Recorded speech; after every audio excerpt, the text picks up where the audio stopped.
Welcome to CorkHun Today for February 22nd, 2023. This is the show where I break down some of the biggest stories happening in the world of cord cutting right now and give you my opinion on them. Now, this is my opinion.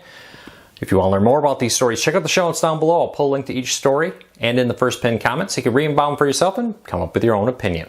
Hey, real quick note, I'm going to be off the next 2 days. Finally heading back home. I've enjoyed this vacation house. We've had my wife's family here. My family's been here. It's been a lot of fun. I know there's snow and ice back at home and it's like 80 here, but kind of excited to get home.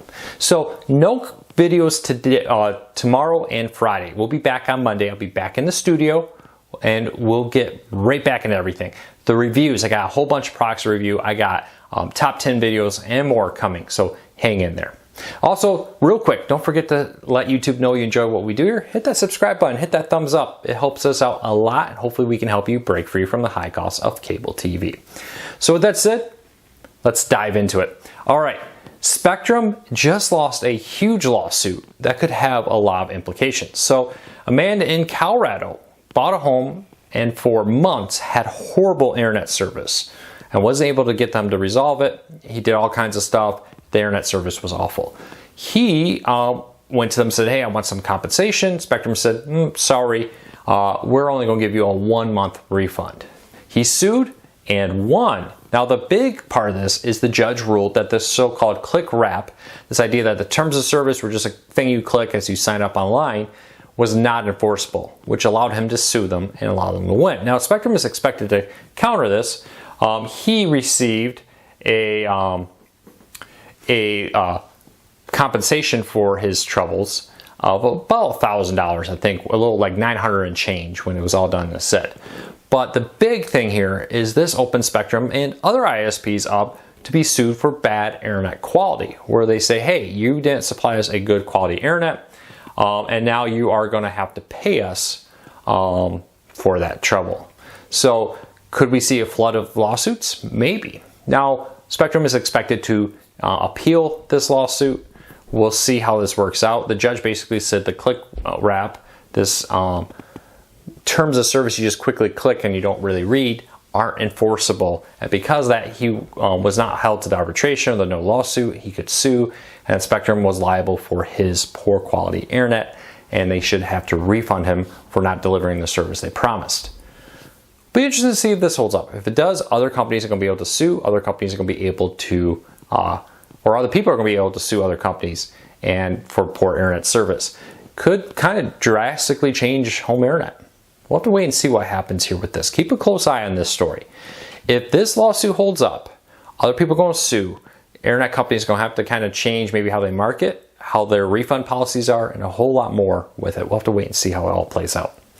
All right, if you have YouTube TV on the Apple TV and it hasn't been working, and I know for some it works just fine, for others it keeps crashing and freezing, don't worry, YouTube is aware of it and they're working on a fix. So in a post on Reddit, somebody was complaining about this in the YouTube TV subreddit. YouTube monitors that subreddit and officially replied saying, we're aware of the issue that started last year. It's been getting worse recently. Our technicians are working on a fix to make the Apple TV, YouTube TV app work better.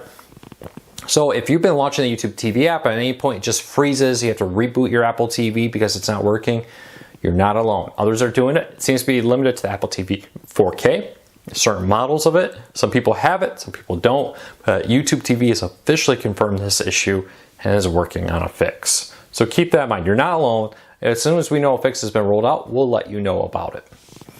All right, if you have T-Mobile for your phone, home internet, whatever, you're getting that $5 auto deposit pay discount. That's where if you pay with debit card, credit card, or bank account, you can get $5 off your account every month by paying with AutoPay. Now the catch here is, starting this spring, T-Mobile is reportedly going to be changing that to be only a credit for the debit card and for bank account. No longer credits for credit cards. And pretty much it comes down to the fact that credit cards have fees, and T-Mobile is trying to cut back on the cost of all this. So soon, if you use a credit card, and I know I do for most things because I want the points, I want the rewards for my credit card, and I just pay it off every month, you're going to have to update to a debit card or bank account if you want that $5 discount. So check that out. Link in the show notes for full details on that.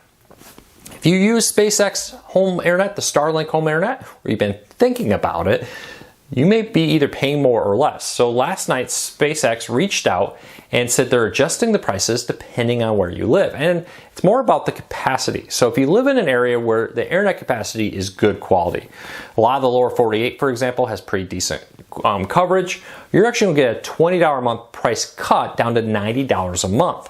But if you live in an area with limited coverage, I know I've heard from some people in Alaska that just kind of got up there recently and the internet speeds, the coverage are still a little spotty. They're actually going to raise the price by $10 a month to $120 a month. A little bit of this is to discourage people in weak coverage areas from subscribing, and encourage people in good coverage areas to subscribe. But SpaceX has a plan to help increase coverage. They are going to be 7,500 second-gen satellites have been approved. They're going to be launching those. They have about 4,000 remaining first-gen satellites they can launch, and they're asking the FCC to allow them to upgrade those to be a little bit more targeted, offer better internet speed, better coverage with these new ones here. And their hope is to drastically increase the amount of satellites in space, to increase the internet speed, to increase the internet coverage. We'll have to wait and see how that all plays out. But what do you think about, hey, if you live in an area where it's congested, we're going to charge you a little bit more. If you live in an area with a lot of capacity, we're going to charge you a little bit less. Leave me a comment, let me know. All right, Amazon wants to be your doctor. Now, Amazon's been slowly getting into home internet services for a while.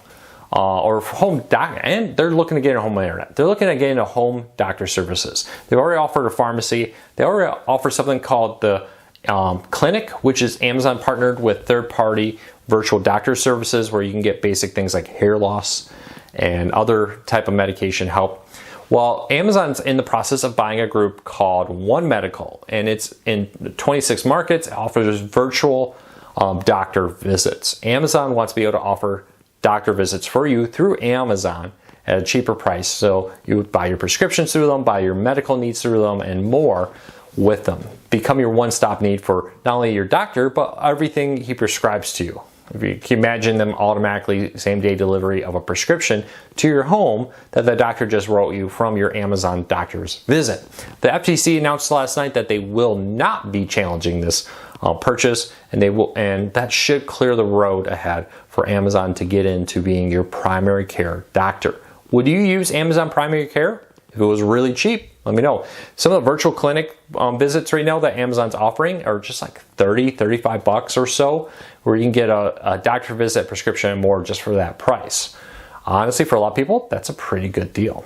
Leave me a comment, let me know what you think of that. And lastly, News Nation, the news network there, it used to be WG in America, is launching a app on Roku and many other devices. Haystack News helped them build it. I don't believe this is new or live feed of the News Nation. This is just clips, news, and local weather, etc.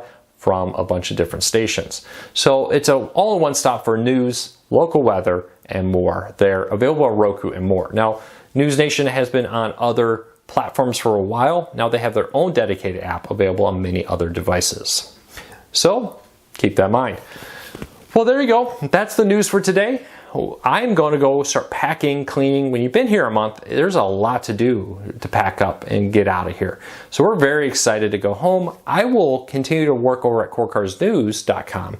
So check out over there.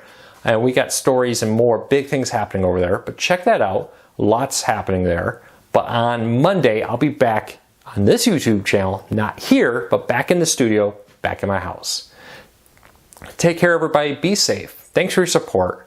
I can't wait to really dive into this, get all kinds of reviews, how-tos, and a whole lot more up here. Until Monday, take care, be safe. Have a great weekend, everybody.